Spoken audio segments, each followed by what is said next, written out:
Assalamualaikum warahmatullahi wabarakatuh. Selamat pagi anak-anakku. Ya, jumpa lagi bersama Papa Yosi.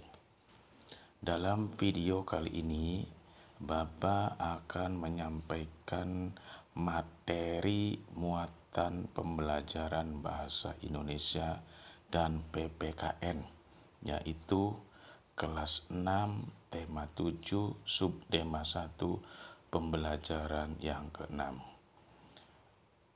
Anak-anakku, seperti biasa, ya, sebelum pembelajaran dimulai, ya, mari kita bersama-sama membaca doa dulu. Berdoa mulai. Berdoa selesai. Anak-anakku, ya, kalian mungkin di sekitar rumah kalian, ya, atau di sekitar kampung kalian banyak orang yang bekerja demi membantu orang lain yang sedang mengalami bencana. Salah satunya adalah petugas pemadam kebakaran. Nah, ya, dalam video ini nanti Bapak akan membacakan sebuah cerita atau bacaan yang berkaitan dengan pemadam kebakaran. Anak-anakku, ya, mari simak dan lihat serta perhatikan yang akan Bapak bacakan. Judulnya adalah Komandan Damkar meninggal saat menyelamatkan anak buahnya. Petugas pemadam kebakaran atau damkar bertaruh nyawa saat memadamkan api. Tak sedikit dari mereka yang meninggal saat berusaha memadamkan api. Seorang petugas pemadam kebakaran bernama Pak Saiful mengenang komandannya yang meninggal saat memadamkan kebakaran di Blok M sekitar tahun 2005. Komandannya yang bernama Pak Subandi tersebut saat itu terjebak kobaran api dan tidak dapat keluar. Selang air yang dibawa Pak Subandi terputus. Pak Subandi sempat melemparkan topi keluar sebagai kode bahwa dia sedang dalam bahaya. Namun, tiba-tiba api meledak dan mengenai tubuhnya, ungkap Pak Saiful. Pak Saiful menceritakan bahwa Pak Subandi merupakan seorang pemimpin yang sangat peduli dengan anak buahnya.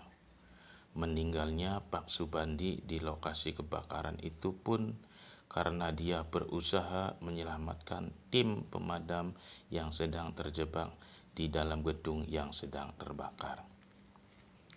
Petugas pemadam kebakaran yang telah rela berkorban tersebut saat itu menjabat sebagai Kepala Sektor Pemadam Kebakaran Jakarta Selatan. Pengorbanan Pak Subandi menjadi pelajaran dan motivasi untuk membangun semangat anak buahnya dalam menjalankan tugas. Pak Suhada, seorang petugas pemadam kebakaran yang telah 30 tahun bertugas, juga menceritakan pengalamannya.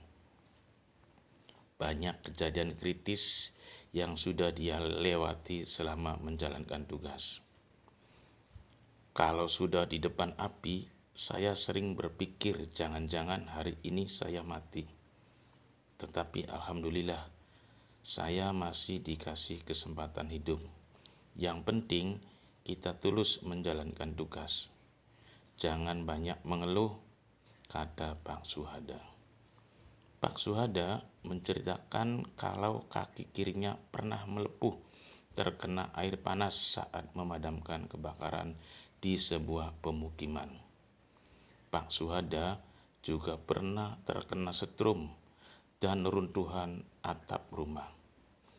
Kondisi saat kebakaran yang sangat riuh, sering pemadam tidak sempat memeriksa kabel-kabel listrik yang berserakan, maka resiko tersetrum pun harus dia hadapi. Nah, itulah tadi Bapak telah membacakan sebuah cerita yang berkaitan dengan petugas pemadam kebakaran. Anak-anakku, ya, kalau kita lihat dalam bacaan tadi, ya, itu ada 7 paragraf. Ya. Nah, selanjutnya, ya, dengarkan, ya.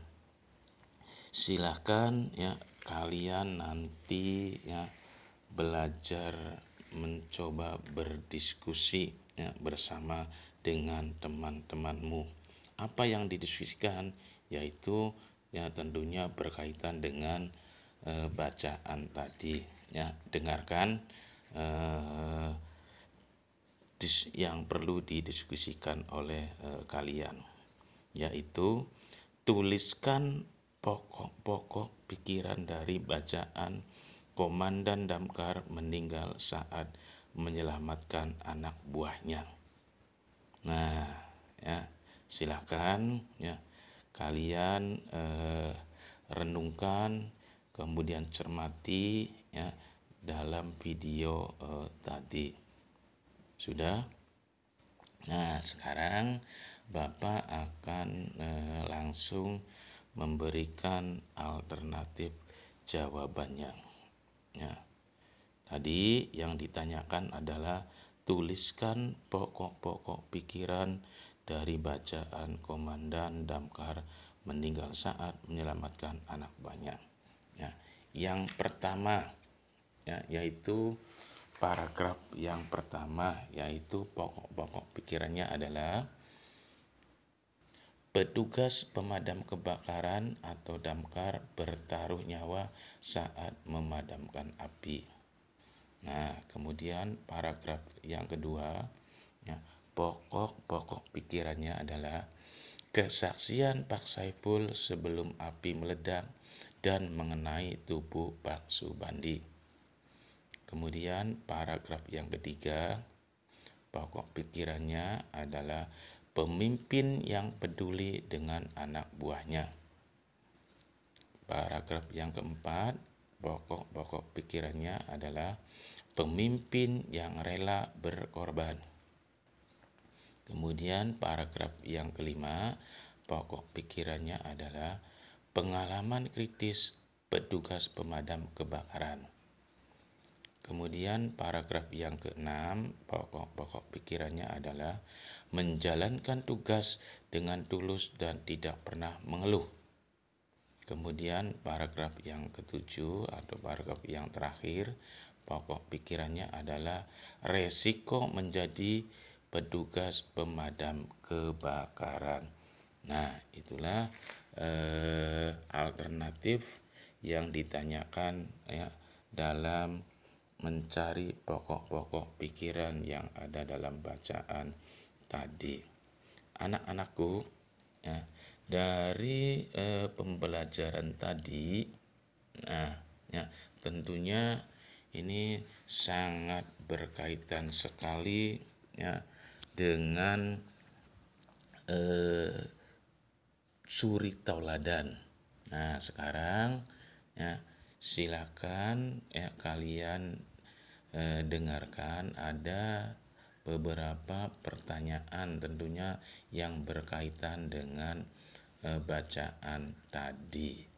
Nah, sekarang pertanyaannya itu ada 4. Dengarkan baik-baik, ya. Yang pertama, ya, apa yang dapat kamu teladani dari petugas pemadam kebakaran? Kemudian yang kedua, nilai ketuhanan apakah yang diterapkan oleh petugas pemadam kebakaran? Kemudian yang ketiga, nilai kemanusiaan apakah yang diterapkan oleh petugas pemadam kebakaran? Kemudian pertanyaan yang terakhir, apa yang dapat kamu lakukan dalam upaya ikut membantu lingkunganmu menerapkan nilai-nilai ketuhanan dan kemanusiaan? Nah, itu ada 4 pertanyaan yang berkaitan dengan keteladanan seorang petugas pemadam kebakaran. Ya, silakan kalian jawab. Ya, sudah? Ya, kalau sudah, ya, sekarang nih Bapak akan memberikan alternatif jawaban ya dari pertanyaan tadi. Dengarkan baik-baik. Ya, pertanyaan yang pertama itu adalah, apa yang dapat kamu teladani dari petugas pemadam kebakaran? Nah, jawabannya adalah yaitu peduli dengan sesama, rela berkorban, melaksanakan tugas dengan tulus, dan menjadi orang yang tidak pernah mengeluh. Nah, itu adalah alternatif jawaban yang pertama. Kemudian yang kedua adalah alternatif dari pertanyaan yang kedua. Jawabannya adalah, dengarkan ya, soalnya adalah yang kedua, nilai ketuhanan apakah yang diterapkan oleh petugas pemadam kebakaran? Nah, jawabannya adalah nilai ketuhanan yang diterapkan oleh petugas pemadam kebakaran ialah tulus dan tidak pernah mengeluh. Kemudian ya, pertanyaan yang ketiga yaitu nilai kemanusiaan apakah yang diterapkan oleh petugas pemadam kebakaran? Nah, alternatif jawabannya adalah nilai kemanusiaan yang diterapkan oleh petugas pemadam kebakaran ialah peduli dengan sesama dan rela berkorban. Kemudian pertanyaan yang keempat atau yang terakhir adalah, apa yang dapat kamu lakukan dalam upaya ikut membantu lingkunganmu menerapkan nilai-nilai ketuhanan dan kemanusiaan? Alternatif jawabannya adalah tidak mengganggu umat agama lain yang sedang beribadah, memberikan bantuan pada korban bencana alam, mengunjungi teman yang sakit. Nah, itulah alternatif jawaban dari pertanyaan yang 4 tersebut. Nah, silakan ya, kalau kalian masih salah, silakan bisa merevisinya atau mengubahnya. Ya, anak-anakku, ya, itu saja ya materi yang Bapak sampaikan pada hari ini. Mudah-mudahan ya pada pembelajaran kali ini ya dapat dipetik manfaat serta tauladannya. Dan Bapak ingatkan lagi, jangan malas untuk belajar. Ya, jangan malas untuk belajar. Ya, insya Allah kalau kalian terus kerja keras, belajar, dan belajar, nanti di kemudian hari kalian akan menjadi anak yang pintar. Ya, itu saja yang bisa Bapak sampaikan. Terima kasih. Wassalamualaikum warahmatullahi wabarakatuh.